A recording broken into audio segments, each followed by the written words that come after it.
Hi, everybody. It's me, Kathy Griffin, and welcome to Kathy Griffin Talk Your Head Off. Now, and this episode we're taping today, so the edit might be a little rough, but there's some good clips we're going to go to.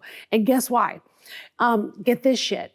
I think I'm uncanceled for real. So I got a call to be on the cover of The Advocate, which is like the premier gay publication, and got to do a really fancy photo shoot with a really great photographer named Jen Rosenstein, who made me look fantastic and 25 years old. And they hired like a real stylist to bring all these rad outfits over. And it was at the house, which I love. So the dogs ended up being in the pictures because that's what my dogs do. Just like mommy, like doggy. They just made me look fabulous. And so there's all kinds of wacky poses. So let's just, if you can indulge me, take a look at the pictures from the Advocate magazine shoot. And can I show you a few Polaroids of the pictures that didn't make it, but are still kind of like artsy? Look. I know, unbelievable. So that was very A-list and fantastic to be on the cover girl. And then I found out that I won an award from Out magazine, the other premier gay magazine. And they have this big party called the Out 100. And it obviously has 100 influential people in the LGBTQ plus community, of which I am the A in LGBTQIA for ally, and have been my whole life. And as I say, I'm just an OG hag. And I am so honored. So I want to tell you all about the night of the party. So first of all, as many of you know, I was canceled for 8 years. So I wore a dress that I bought 10 years ago when I used to do red carpets all the time and I was invited to, a lot of things. And so it was always about like having the dress altered perfectly to fit me. And I'm short, I'm 5'3", so I can't really wear like really billowy things. It doesn't quite look right. So this dress was made by a woman named Rebecca Moreno, and the label is called Goldsmith & Klein, which I think sounds like an accounting office, but they made a beautiful pink dress. Well, Rebecca made a beautiful pink dress, and you guys, guess what? I still fit into it. Can you believe it? 10 years later. So I was very excited to wear this dress, and it's pink, and I thought it would be perfect for this event, and it's formal. And I didn't know if people were going to be in blue jeans or just like cocktail dresses or wild costumes, lots of drag queens, of course, wearing all kinds of levels of fabulous. So I thought, all right, I'm going to go overdressed. I'm going to wear a dress I could wear if I was presenting at the freaking Golden Globes. So now it's time to go to the party. And I went, let me just cut to the chase because I'm so excited about this. And then we'll get to the party.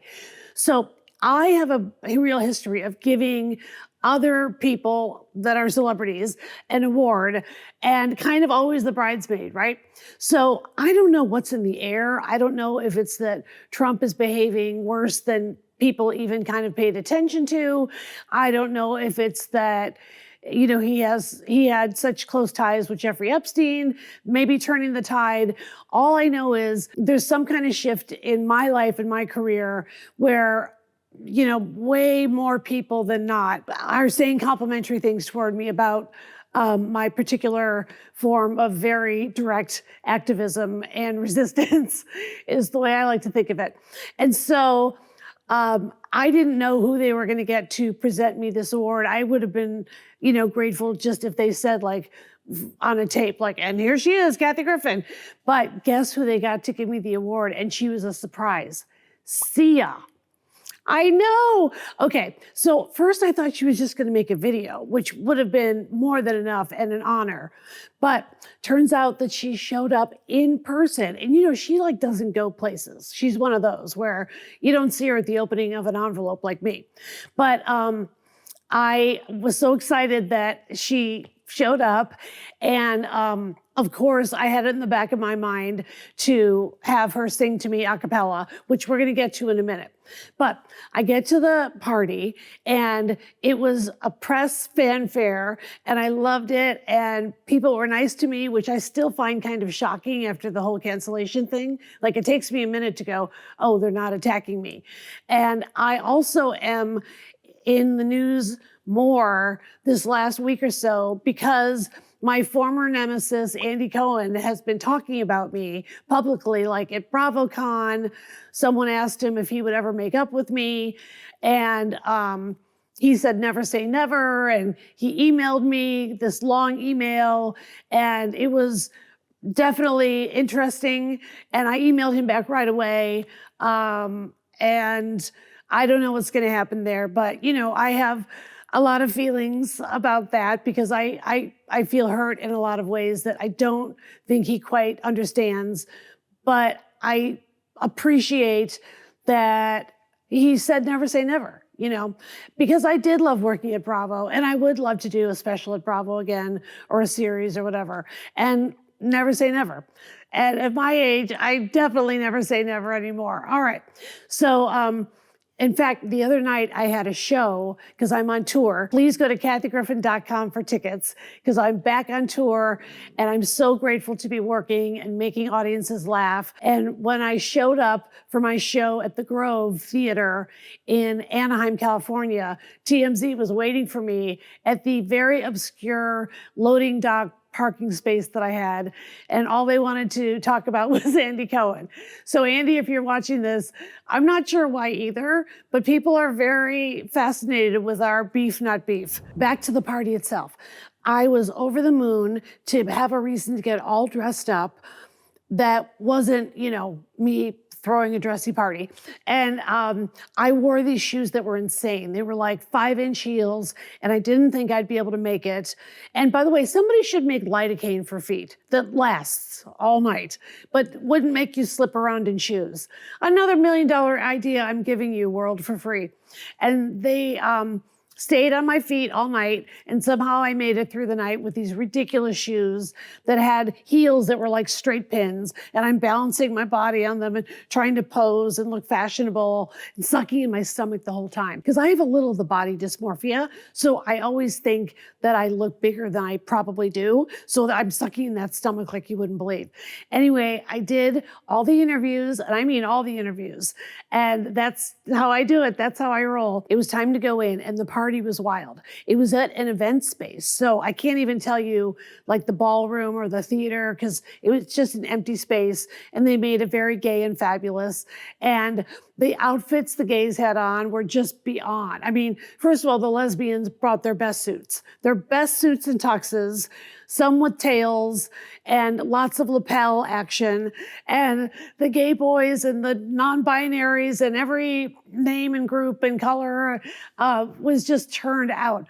There was one guy that was helping with the event named Julian, and he wore, how can I describe it? It was sort of like a jumpsuit, but it had this big hole cut out all here so you could see his incredible abs. And he wore a bow tie like a Chippendales dancer. And then whoever was with him said that was more fabric than he usually wears. So I'm thinking he's typically in a thong. But, there were lots of just great looks.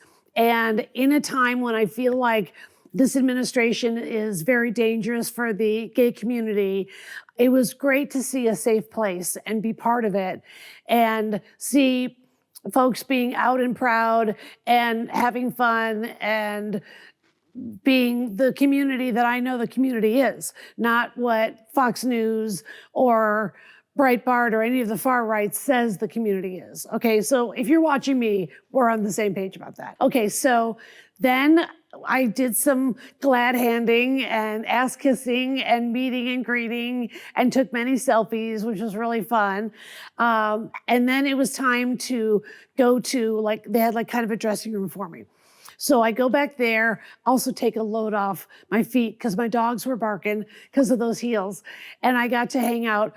And then Sia came in.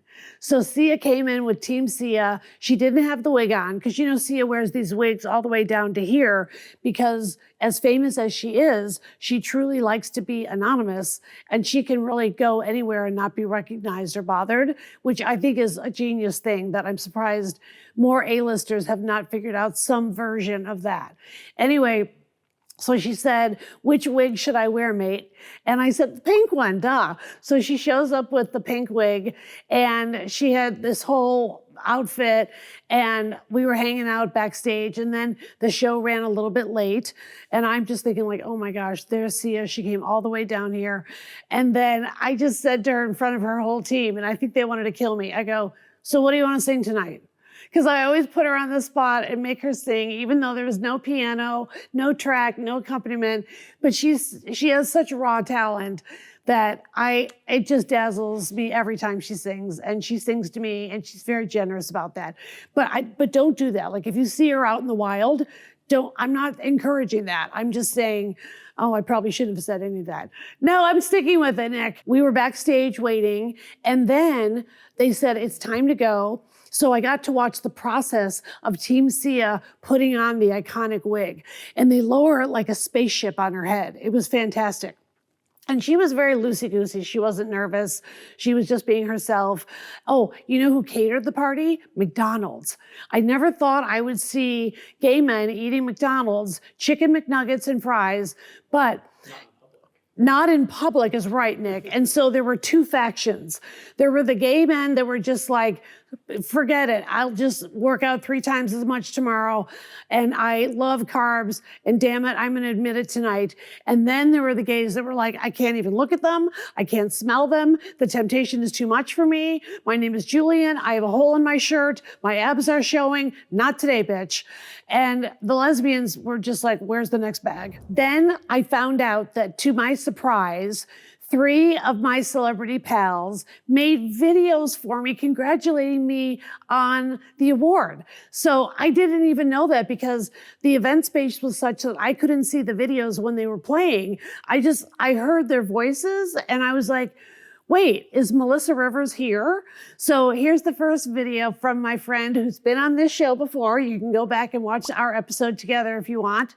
And I went and did her show as well. So here's the video of Melissa Rivers. Kathy, big congratulations on being named Advocate of the Year. You have always been so incredibly supportive of the LGBTQ plus community back when it was just LGBT. For that long, you have fought for people's rights fearlessly and with passion. I'm so excited for you, and congratulations. Wasn't that nice? And she looks fantastic, by the way. You look gorgeous, Melissa. Okay, then the second one was from my friend Sherry Shepherd. And I recently went on Sherry's show in nothing but a bikini and high heels, like a filthy whore, and just did it on my 65th birthday to, make a statement, but also to make you laugh. And I shook what the good Lord gave me. So Sherry made a video for me, and here it is now. Hey, Out 100, it's Sherry Shepherd with the message from my friend, Kathy Griffin. Congratulations, Kathy, on being named Out 100's Advocate of the Year. Now, I'm not surprised at all, because when you came on my show for your birthday, everything was out. Your arms were out, your legs were out, your stomach was out. Doggone you, girl, you had everything out. But that's why we love you. You're fearless, Kathy, and you fight for those you love and what you believe in. So I want to congratulate you, and congrats to all the Out 100 honorees. We love you, Kathy. Mwah, mwah. And the one that I didn't see coming the most was from my friend Paris Hilton. I love me some Paris Hilton. You know why? She takes a joke on the chin. She's laughing all the way to the bank. She really did the branding thing before the Kardashians, and they're amazing at it. So I'm not dissing them at all. But Paris is global. She's a DJ. She is my friend. She's a great mom.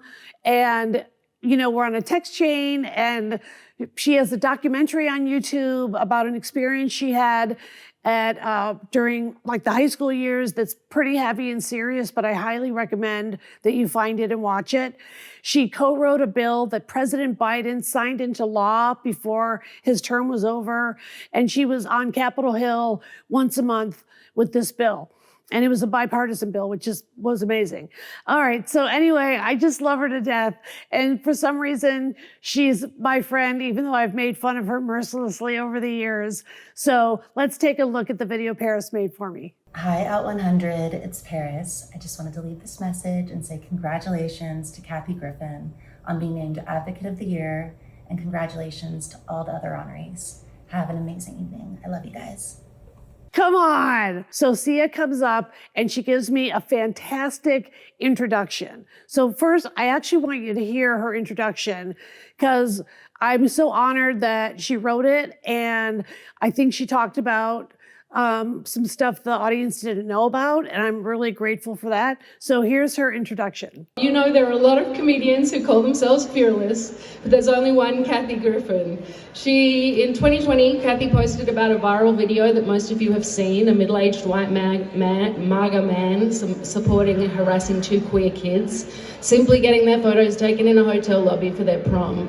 He harassed and frightened them while calling them disgusting. Out of the thousands of people who posted about this video, when this man, Samuel Johnson, was fired, he sued Kathy in federal court in Tennessee. She did not settle. $1 million in legal fees, and 4 years later, this MAGA-supporting homophobe finally backed down from Kathy, and she and you, the queer community, won that case. For decades. Yeah, fuck yeah. Fuck yeah. For decades, Kathy has used her razor-sharp wit and, let's be honest, her big, beautiful, foul mouth to speak the truth to power. From standing up during the AIDS epidemic to fighting for marriage equality long before it was fashionable, Kathy has always been on the front lines to advocate for LGBTQ+ lives, laughing, marching, and refusing to back down. When others tried to silence her, the queer community never did. Through the hardest chapter of her life, the LGBTQ+ community stood by her, and that's because she's always stood by them. As Kathy herself says, if it wasn't for the gay community, I wouldn't have been able to come back. She's still unfiltered, unapologetic, and uncancelled and uncancelable, proving that authenticity and allyship never go out of style. She reminds us that comedy can be protest, truth can be funny, and resilience can be fabulous. Please join me in celebrating the Advocate of the Year, the incomparable, the unstoppable, Kathy Griffin! Isn't that great? And then I got to go up and get this amazing award. And so sure enough, I put her on the spot. And I said to the audience something like, wouldn't it be amazing if Sia were to sing right now? Like really put her on the spot. Like she had no choice in the matter at all. And so what does she do? She sings Unstoppable, but to me.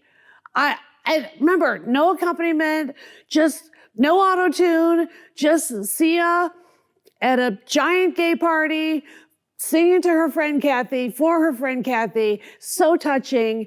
And the voice just kills me every time. She's so freaking talented. It's beyond. Okay, so here she is singing Unstoppable. Go. What? Let's cause a gay panic. She's gonna kill me. Sia, sing something. She's so bossy. She's unstoppable. She's a passion with no brakes. She's invincible. She wins every single game. She's so powerful. She don't need batteries to play. She's so confident. She's unstoppable today. So then it's time for me to go up. And the setting was kind of nightclub-ish, I'll be honest. And I think I would have preferred it if it was in a theater because the front of the room was listening. But when you're a comic and people are just holding up phones, they tend to not be laughing because they're busy like focusing and stuff. And so the front of the room was nice and they were pretty good laughers, but they were more, young people. So they're more focused on getting the footage. And then in the very back of the room were the drunken gays. And you can't shut them up. Not if there's an open bar, forget it. And so I went up and I made a speech to the best of my ability because I really wanted to stress the importance of the community getting as active as possible. And the gay community is a community that already is used to activism and real activism. They walk the walk. They don't just talk the talk.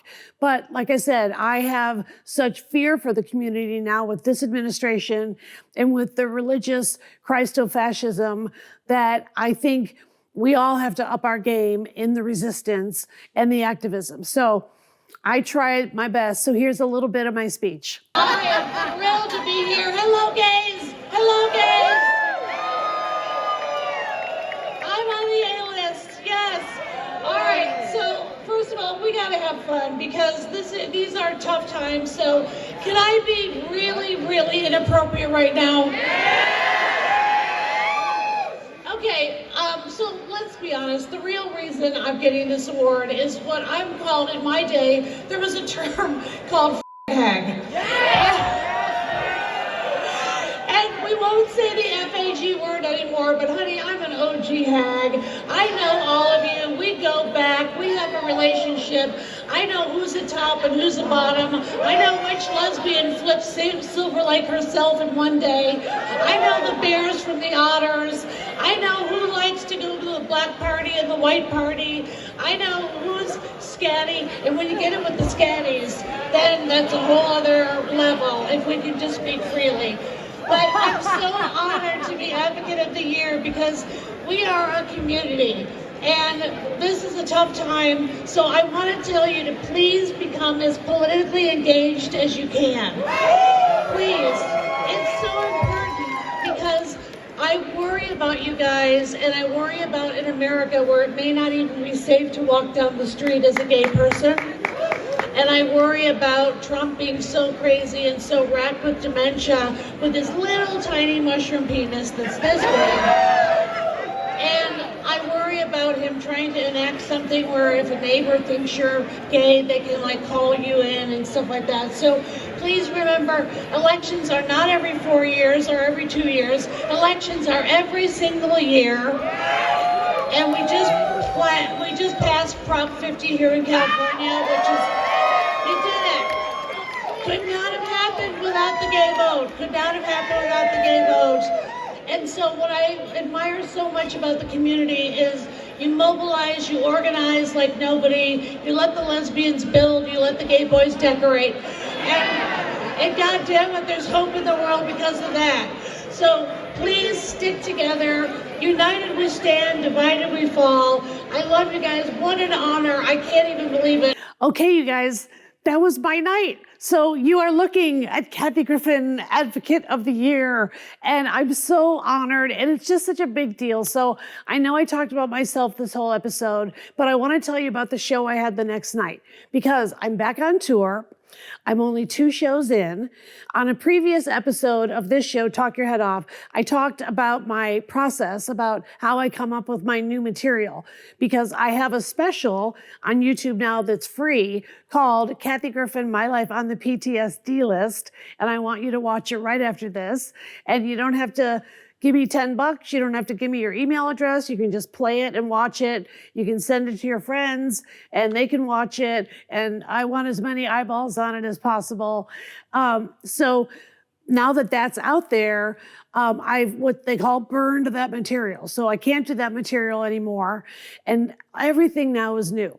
So I try out my new stuff with my audiences because they know me and they're patient with me. So the night after getting Advocate of the Year, I had a show at the Grove Theater in Anaheim where I told you TMZ was waiting, which is just funny.